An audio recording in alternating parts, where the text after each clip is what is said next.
देश भर में महाशिवरात्रि का पर्व पूरे धूमधाम से मनाया जा रहा है। शिव शंकर की अर्चना करने के लिए देश भर के शिव मंदिरों में सुबह से ही भक्तों की भारी भीड़ देखी जा रही है। महाशिवरात्रि के पावन पर्व पर श्रद्धालु व्रत रख रहे हैं। मंदिर जाकर भगवान शिव को फल फूल, शिवलिंग पर दूध और जल अर्पित कर रहे हैं। मध्य प्रदेश के उज्जैन सहित उत्तर प्रदेश के वाराणसी के काशी विश्वनाथ मंदिर में विशेष पूजा की गई है। वहीं लखनऊ, ओमकारेश्वर, देहरादून, मंदसौर, मुंबई, उत्तराखंड, दमोह और मध्य प्रदेश के सभी मंदिरों में भक्तों का तांता लगा हुआ है। मंदिरों में हर हर महादेव की गूंज सुनाई दे रही है। तो श्रद्धा और भक्ति के अनोखे रंग आज नजर आ रहे हैं। आज जहां एक तरफ महाशिवरात्रि का पावन पर्व है, तो वहीं दूसरी तरफ अंतर्राष्ट्रीय महिला दिवस भी, और इसके साथ ही महाशिवरात्रि पर 3 शुभ संयोग भी बन रहे हैं। शिव संयोग, सिद्धि संयोग और सर्वार्थ सिद्धि संयोग। तो ऐसी मान्यता है, ऐसी बातें कही जाती हैं कि इन संयोगों में, इन शुभ संयोग में अगर कोई काम किया जाए तो वो बहुत ही बेहतर तरीके से आगे होता है। इसी पर उज्जैन से हमारे संवाददाता विशाल दुबे हमारे साथ बने हुए हैं। उज्जैन महाकालेश्वर की नगरी, बाबा महाकाल की नगरी और अवंतिका नगरी में इस वक्त आप भी मौजूद हैं। विशाल, किस तरह की तस्वीरें आप देख रहे हैं, क्योंकि जिस तरह से आप लगातार सुबह से भी दिखा रहे हैं अलग अलग जगहों से, और महाकाल लोग बनने के बाद किस तरह का नजारा आप देखने को मिल रहा है। रात से ही मंदिरों में लंबी कतारें, भक्तों की भारी भीड़, सुरक्षा के किस तरह से इंतजाम किए गए हैं। जी बिल्कुल, बताना चाहूंगा कि श्री महाकालेश्वर मंदिर में श्री महाशिवरात्रि पर विभिन्न प्रकार की व्यवस्थाओं के लिए अगर बात की जाए तो पुख्ता इंतजाम किए गए हैं। पुलिस प्रशासन मुस्तैद है यहाँ पर। तो अगर बात की जाए दर्शन व्यवस्था की या श्रद्धालुओं के भावों की, तो श्रद्धालु कहीं न कहीं भगवान श्री महाकाल के रंग में रंग गए हैं और महाकाल के जयकारे लगा रहे हैं। हमने पहले भी बताया है हमारे श्रद्धालुओं को कि जिस तरीके से रात में 2:30 पर जैसे ही पट खुले थे, उसके बाद से ही लगातार दर्शनार्थी यहाँ पर दर्शन कर रहे हैं और दर्शन लाभ ले रहे हैं। क्योंकि महाकाल मंदिर और कहीं न कहीं द्वादश ज्योतिर्लिंगों में से भी एक है, साथ में महाशिवरात्रि पर्व है।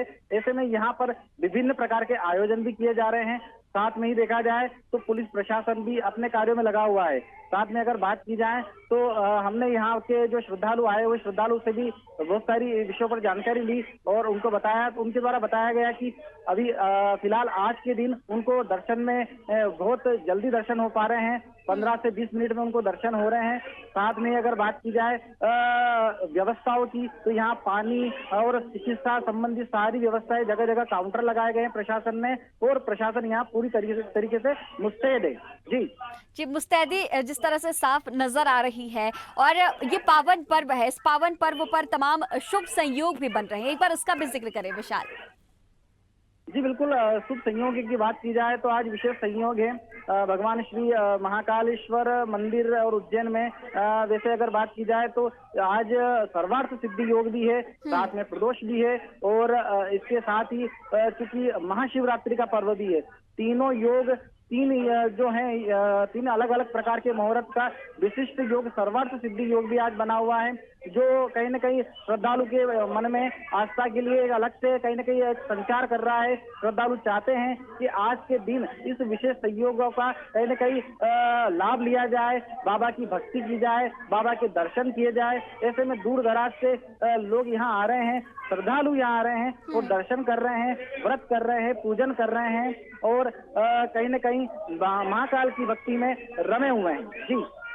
जी, और क्या कुछ व्यवस्थाएं देखने को मिल रही हैं, क्योंकि जिस तरह से आप जिक्र कर रहे हैं मंदिरों में जगह जगह स्टॉल लगाए गए हैं, भक्तों के लिए पानी की समुचित व्यवस्था।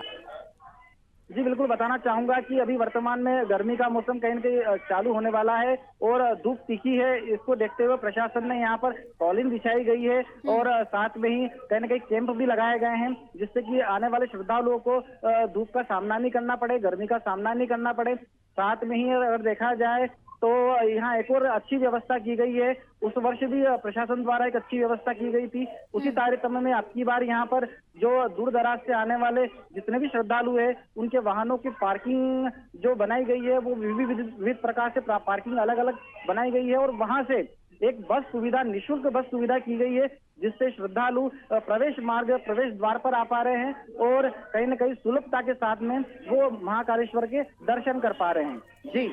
और जिस तरह से आप ये भी कह रहे हैं, क्योंकि लोगों के रहने की क्या व्यवस्था, जो आसपास के जो होटल्स हैं, जो भी रहने के लिए जगहें हैं, जो धर्मशालाएं हैं, उनमें क्या कुछ हालात इस वक्त नजर आ रहे हैं, क्योंकि जी बिल्कुल भारी भीड़ बताना उज्जैन नगरी में है। जी बिल्कुल बताना चाहूंगा, धार्मिक नगरी यूं तो श्री महाकाल लोक बनने के बाद से ही लगातार यहाँ पर होटल व्यवसायी वगैरह जो हैं उनके द्वारा नए नए होटल भी यहाँ निर्माण हुए हैं, साथ में व्यवस्था के सुगम उपाय भी किए गए हैं और ये विविध उपाय चल रहे हैं। और ऐसे में अगर बात की जाए महाकाल मंदिर आने वाले श्रद्धालु की, वो भी महाशिवरात्रि पर, तो यहाँ पर लगभग सारे होटल फुल हो चुके हैं और लगभग प्रशासन का एक दावा है कि 12 लाख लोगों के यहाँ पर दर्शन करने के लिए आने का है। अभी वर्तमान में हमने जानकारी ली, उसके आधार पर 3-3.5 लाख श्रद्धालु कहीं न कहीं यहाँ पर दर्शन लाभ ले चुके हैं और भी श्रद्धालु के आने का तांता लगा हुआ है। ठीक है विशाल, ठीक है, आप हमारे साथ लगातार बने रहिएगा। अब आपको सीधा खंडवा लिए चलते हैं। खंडवा नगरी में ही 12 ज्योतिर्लिंगों में एक ओमकारेश्वर है, तो देवेंद्र जायसवाल भी हमारे साथ लगातार बने हुए हैं। देवेंद्र, क्या कुछ तस्वीरें इस वक्त खंडवा में नजर आ रही, क्योंकि 12 ज्योतिर्लिंगों में शुमार है ओमकारेश्वर का ये ज्योतिर्लिंग? जी गरिमा जी, मैं खास बातें बताना चाहूंगा कि जो ओंकारेश्वर ज्योतिर्लिंग है, ये पर्वत पर यहाँ पर स्वयंभू ज्योतिर्लिंग है। 12 ज्योतिर्लिंग में एकमात्र ज्योतिर्लिंग जो कि स्वयंभू ज्योतिर्लिंग है। और खास बात यह है कि ये नर्मदा के सुरम में तट पर स्थित है और नर्मदा जी के एक तट पर जहाँ भगवान ओंकार जी विराजे हैं, वही दूसरे तट पर ममलेश्वर विराजे हैं। तो यहाँ पर जितने भी श्रद्धालु आते हैं तो मां नर्मदा के पहले दर्शन करते हैं, उसमें स्नान करते हैं और उसके बाद नर्मदा जल लेकर जो है अर्पित करने के लिए ओंकारेश्वर जी के ज्योतिर्लिंग के दर्शन के लिए ऊपर जाते हैं। तो आज खास बात यह है कि महाशिवरात्रि पर्व के अलावा जो सर्व सिद्धा योग बना हुआ है, इस योग को यहाँ पर खास रूप में इसलिए लिया जाता है कि लोग जब नर्मदा पूजन करते हैं और उसके बाद जो है वो भगवान का दर्शन करने के लिए जाते हैं, तो यहाँ जो विशेष अभिषेक और पूजन होता है, तो सर्वार्थ सिद्ध योग में इसको जो है बहुत ही शुभ माना गया है। तो जो लोग होलाष्टक लगने से पहले इस सर्वार्थ सिद्ध योग में अपनी सभी मनोकामनाएं लेकर भगवान भोलेनाथ की शरण में आज महाकाल के साथ ही ओंकारेश्वर में भी यहाँ पर आए हैं। तो जब तक मैं यह खास बात ये बता दूं कि यहाँ पर प्रशासन ने जो व्यवस्था की है, उस व्यवस्था में लगभग 5 लाख लोगों के दर्शन की व्यवस्था दिन भर में उन्होंने की है। इसके लिए उन्होंने लगभग 4 स्थानों पर झिकझक बनाए हैं, क्योंकि ओंकार पर्वत पर जब ओंकारेश्वर ज्योतिर्लिंग मंदिर यहाँ पर है, वहां पर ऊपर जब श्रद्धालु पहुंचते हैं तो गर्भगृह में काफी कंजेस्टेड जगह होती है, वहाँ एक बार में 4 से 5 श्रद्धालु एक साथ दर्शन कर पाते हैं। तो वहां से जो है कॉरिडोर बनाकर एक बाहर फिर झिकझक बनाया गया है। तो इस तरह से प्रशासन ने व्यवस्था की कि दिन भर में 4 से 5 लाख श्रद्धालु यहाँ पर दर्शन कर लें। अभी जहाँ तक यहाँ पर जब हमारी एडीएम से बात हुई थी तो उन्होंने कहा कि अभी लगभग यहाँ पर 1 लाख से 1.25 लाख श्रद्धालु दर्शन कर चुके हैं और दिन भर में अच्छी तरह से श्रद्धालु को दर्शन कराने की व्यवस्था यहाँ पर की गई है। गरिमा जी, जिस तरह से देवेंद्र हम देख रहे हैं, सुरक्षा व्यवस्था का आपने जिक्र किया, नाव से नदी पार करके जाना पड़ता है ओमकारेश्वर के शिवलिंग के दर्शन करने के लिए, तो ऐसे में प्रशासन की क्या कुछ तैयारी, क्या कुछ इंतजामात हैं वहां पर? जी बिल्कुल, बहुत सही बात कही आपने, क्योंकि लोग जब यहाँ पर दर्शन के लिए आते हैं तो भगवान ओंकारेश्वर के जब दर्शन करते हैं उसके बाद वो नदी के दूसरी ओर स्थित ममलेश्वर ज्योतिर्लिंग के दर्शन भी करते हैं, क्योंकि जब तक आप ज्योतिर्लिंग ममलेश्वर के दर्शन नहीं करेंगे, ऐसा माना जाता है कि यहाँ पर ज्योतिर्लिंग दर्शन आपके पूर्ण नहीं माने जाएंगे। इसलिए लोग जब यहाँ आते हैं तो एक जो पुराना पुल है उससे एंटर किया है श्रद्धालुओं को और फिर उन्होंने जो एक झूला पुल बना हुआ है उससे एग्जिट देकर सीधे ममलेश्वर तक श्रद्धालुओं को पहुंचाया है। तो इस बार जो व्यवस्था है बहुत ही अच्छी तरीके से की गई है ताकि श्रद्धालु कोई भटके ना। नर्मदा नदी में चूंकि नाव पर बैठकर जाते थे तो वहां पर नाव को प्रतिबंधित कर दिया गया है और दर्शन अच्छे से हो रहे हैं। गरिमा, ठीक है, हमारे साथ बने रहिएगा देवेंद्र। अब सीधा नोएडा का रुख करेंगे, हमारे साथ तनु बालियान हमारी सहयोगी लगातार जुड़ी हुई हैं। तनु, नोएडा में इस वक्त की क्या तस्वीर है, क्योंकि चारों तरफ पूरे देश में हर हर महादेव की गूंज सुनाई दे रही है। नोएडा में किस तरह श्रद्धालु मंदिर में पहुंच रहे हैं, क्या कुछ तस्वीरें नजर आ रही हैं? मेरी नोएडा में ही है, जहाँ भक्त हैं वो लगातार पहुंच रहे हैं। आज महाशिवरात्रि का पावन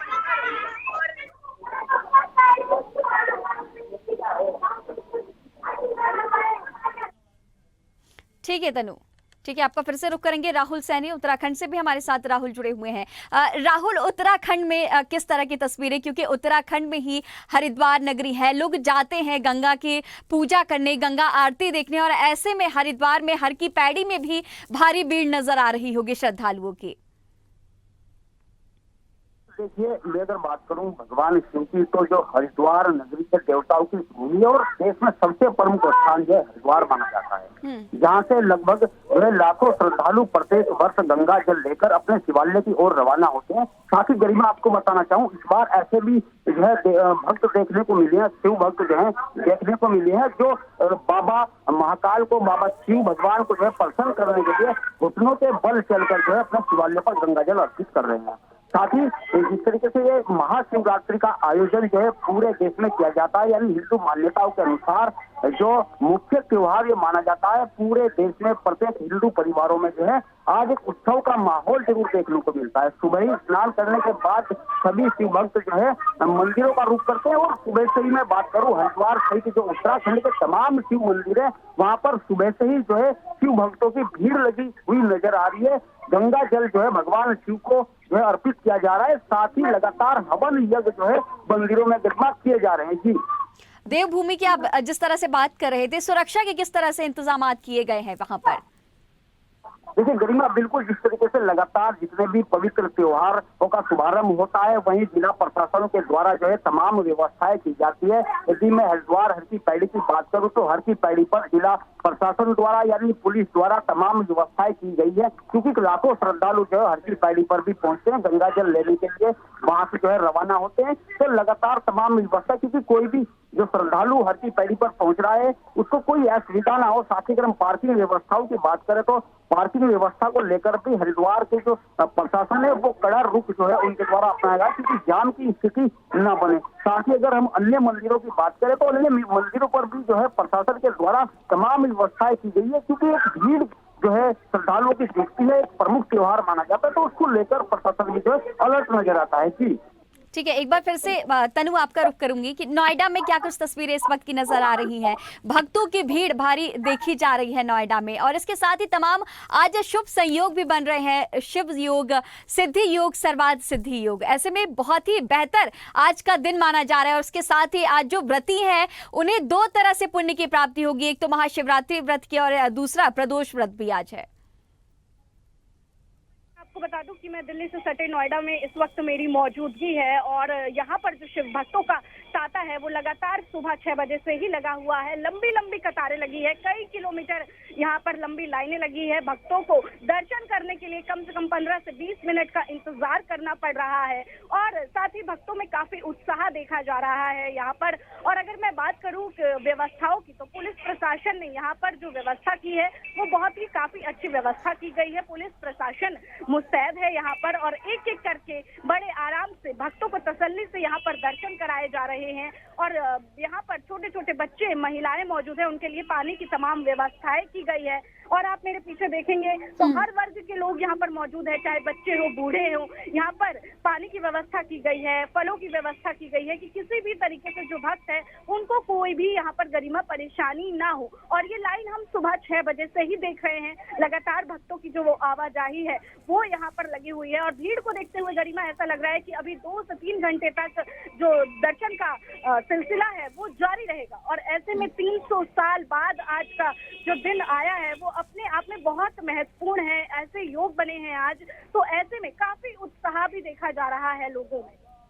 आज का दिन कई मायनों में बहुत खास है, अंतर्राष्ट्रीय महिला दिवस भी है, शिव का शक्ति से मिलन आज ही के दिन हुआ था, आज ही विवाह हुआ था, शुभ विवाह हुआ था, तो आज बारात भी कई जगहों से निकाली जा रही है और बाबा भोलेनाथ की। ऐसे में कुछ तमाम कथाएं भी प्रचलित है, तमाम जो पुराणों में कही गई है। कोई एक कथा, क्योंकि भक्त जो है बहुत ही ऐसे लोग हैं जो इस वक्त हमें और आपको सुन रहे हैं, तो कोई सी बहुत प्रचलित जो कथा हो तनु, जो आपको पता हो, वो एक बार सुनाए। जी बिल्कुल, मैं आपको गरिमा बता दूं कि आज का दिन जो है वो बेहद ही खास है, और आज शिव और पार्वती का मिलन भी हुआ था। और अगर मैं नोएडा की बात करूं यहाँ पर, तो गरिमा मैं आपको बता दूं यहाँ पर एक ऐसा मंदिर भी है जहाँ पर जो रावण के जो पिता हैं उन्होंने यहाँ पर तपस्या की थी, शिवलिंग की उन्होंने स्थापना की थी और तपस्या की थी, और वहां पर ही जो है रावण ने जन्म लिया था। उसी तपस्या के बाद जब उनके पिता ने जो है वो तपस्या बहुत कठोर की थी, उसके बाद जो है रावण का जन्म हुआ। तो ऐसे में यहाँ की नोएडा की जो मान्यता है मंदिर की वो और ज्यादा बढ़ जाती है, क्योंकि यहाँ भक्त इसलिए भी आते हैं क्योंकि जब रावण के पिता ने यहाँ पर तपस्या की थी तो उन्हें उनकी मनोकामना पूर्ण हुई थी और रावण का जन्म हुआ था। तो ऐसे में यहाँ पर भक्तों का ये मानना है कि वो यहाँ पर आएंगे और तो उनकी मनोकामना पूरी होगी। तमाम यहाँ पर जो भक्त है वो आस लेकर आते हैं। कोई जिस तरीके से आज हम देखते हैं कि विवाह का भी दिन है, तो शिव और पार्वती का मिलन हुआ था, तो यहाँ पर कई प्रेमी जोड़े भी हैं जो आए हुए हैं और उनका मानना यही है कि जिस तरीके से शिव को पार्वती मिल जाएगी तो हमें भी मिल जाएगा। तो यहाँ पर ये जो कथा जो मैंने आपको बताई, जो कहानी मैंने आपको बताई, वो अपने आप में बहुत ही रोचक है, क्योंकि यहाँ की मान्यता इसलिए और भी बढ़ जाती है गरिमा। ठीक है, देवेंद्र हमारे साथ ओमकारेश्वर से लगातार जुड़े हुए हैं। देवेंद्र, कोई आपको भी कोई, क्योंकि पुराणों में तमाम कथाएं प्रचलित हैं, ओमकारेश्वर से जुड़ी प्रभु की कोई सी कथा हो अगर तो वो भी आप भक्तों को सुनाए। जी बिल्कुल गरिमा जी, यहाँ की खास एक किंवदंती चली आ रही है कि 12 ज्योतिर्लिंग में जब 12 ज्योतिर्लिंग भगवान के दर्शन लोग कर लेते हैं, लेकिन पूरी दुनिया में अगर 4 धाम यात्रा भी आप कर आए हो तो जब तक आप गंगा जी का पानी लेकर आकर ओंकारेश्वर ज्योतिर्लिंग पर नहीं चढ़ाते हैं तब तक आपके 4 धाम की यात्रा पूरी नहीं मानी जाती है। एक और खास बात ये बताना चाहूंगा कि यहाँ पर ये माना गया है कि भगवान शिव और पार्वती का जो विवाह हुआ था तो दोनों का जो है एक जगह पर ही स्थान है, वो है ओंकारेश्वर। यहाँ पर रोजाना शयन आरती होती है, क्योंकि भगवान ओंकार जी और माता पार्वती जी ओंकारेश्वर में ही शयन करते हैं और रात्रि विश्राम करते हैं। यही वजह है कि रात पर रोजाना मंदिर के जो उनका मंदिर है उस मंदिर में ही गर्भगृह में चौसर बिछा दी जाती है और उसको बंद कर दिया जाता है। जब सुबह 4 बजे मंदिर के पट खोले जाते हैं तो वो जो चौसर बिछी हुई होती है वो बिखरी हुई मिलती है। यानी कि भगवान भोलेनाथ और माता पार्वती यहाँ पर रोजाना आते हैं और चौसर खेलते हैं। हमने स्वदेश टूज के दर्शकों के लिए वो वीडियो भी उपलब्ध कराया था जो चौसर बिछाई गई थी।